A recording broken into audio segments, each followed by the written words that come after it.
Et salut, aujourd'hui on se retrouve pour un petit backstage pour parler de cette carte des émissions donc sur l'Océanie, et qui explique un petit peu l'histoire des migrations et de l'évolution de la colonisation en fait par les premières populations de toutes ces îles en Océanie. Et pour faire cette carte, c'est pas évident parce qu'en fait il y a plusieurs sources un petit peu à droite à gauche. On peut trouver des cartes similaires, très approximatives, avec des dates également approximatives. Comme je dis dans l'émission, en fait finalement on a tellement peu de connaissances archéologiques sur ces anciennes époques, ces anciennes civilisations, que les datations sont relativement imprécises. C'est pour ça qu'on va avoir plusieurs sources. Et moi j'ai dû faire un parti pris pour faire cette carte. Et oui, parce que forcément, il a fallu que je choisisse des dates à afficher. Et je regarde par exemple ici, là j'ai moins 3000, moins 1500, moins 1000 sur cette boucle ici. Ça, sur d'autres sources, on va peut-être avoir par exemple moins 4000, moins 2000, moins 1500. On va avoir des décalages comme ça de près de 500 ans. Sauf qu'en fait, selon les endroits de l'Océanie et les différentes sources, il peut y avoir quelques incohérences. Par exemple, on est d'accord que le sens des flèches, on est plus ou moins ok pour s'accorder que le sens des flèches, c'est à peu près ça. Là aussi, on est sur du à peu près. Mais, évidemment, ça découle comme ça de l'ouest vers l'est. Par exemple, on va faire un exemple, on est d'accord qu'on va aller d'une population qui doit aller d'une île A à une île B. L'île A est antérieure à l'île B. Et on va avoir des datations qui vont dire différentes sources. Une source qui dit l'île A elle a été colonisée en moins 800 et l'île B en moins 1000, ce qui est avant. Du coup c'est plus cohérent. Ça peut pas être moins 800 et une date inférieure par la suite.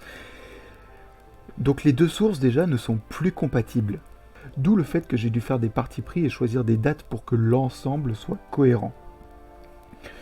Donc, si je reviens très rapidement là-dessus pour expliquer cette petite carte. On a en rouge, j'ai fait 4 couleurs pour à peu près en gros les 4 migrations majeures.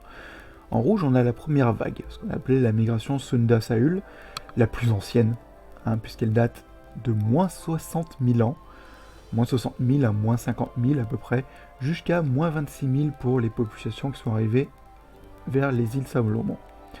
Ça, c'est les populations qui sont vraiment à l'origine des populations mélanésiennes, que ce soit les Papous ou que ce soit les aborigènes d'Australie. C'est cette migration-là qui les a amenés là. Beaucoup plus tard, à partir de moins 3000, vient la seconde vague de migration humaine. Et là, c'est ce qu'on appelle la migration austronésienne. Donc ils partent de Taïwan, effectivement, pour descendre au fur et à mesure des Philippines, revenir vers la Mélanésie, puis commencer à attaquer l'Océanie. Un petit peu plus tard, aux environs, encore à peu près, de moins 1200, donc on est dans ces eaux-là, moins 1100, moins 1000, on a la culture Lapita, c'est cette zone verte. La culture Lapita sont toujours des Austronésiens.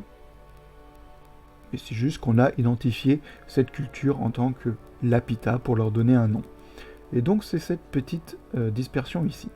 Puis, encore un petit peu plus tard, on arrive aux Polynésiens, qui sont aussi toujours des Austronésiens d'origine. Donc culturellement parlant, au niveau ethnique, c'est toujours des Austronésiens. Donc Austronésiens, Lapita, Polynésiens, c'est le même groupe ethnique.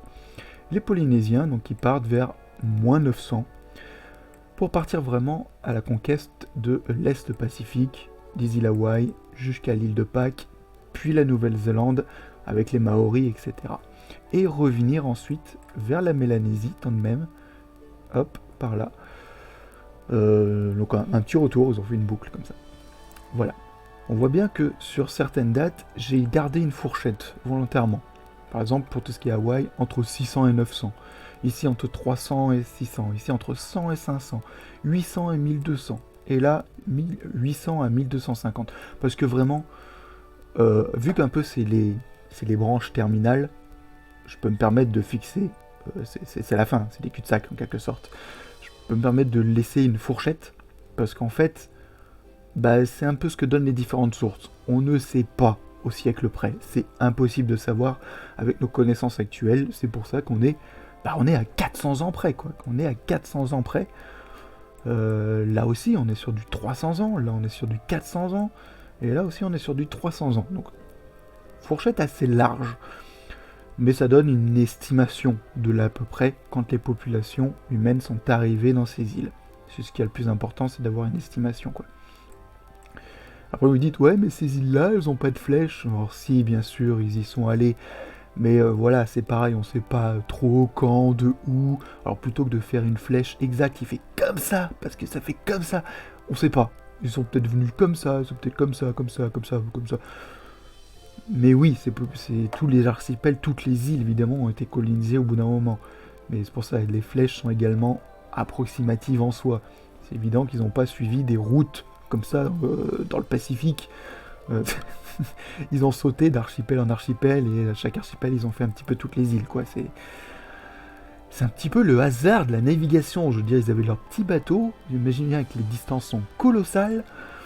Tu ne vois pas la prochaine île depuis l'île où tu es, enfin, sauf si elles sont vraiment très très proches, mais on se rend pas compte, mais même entre deux îles d'un même archipel, c'est très très très très très loin. C'est plus loin qu'entre la France et la Corse, et on voit pas la Corse depuis la France. Donc voilà. Bref, je suis très content d'avoir fait cette carte et qui permet d'avoir un aperçu global un petit peu de la dispersion humaine dans le temps, hein, de toute l'Océanie, comme ça, de cette conquête de l'Océanie. Même si c'est approximatif, mais c'est pas grave, c'est comme ça, la connaissance archéologique actuelle des choses, on ne peut pas faire beaucoup plus précis que ça. Voilà, c'est tout pour aujourd'hui, je vous dis à la prochaine pour des nouvelles aventures.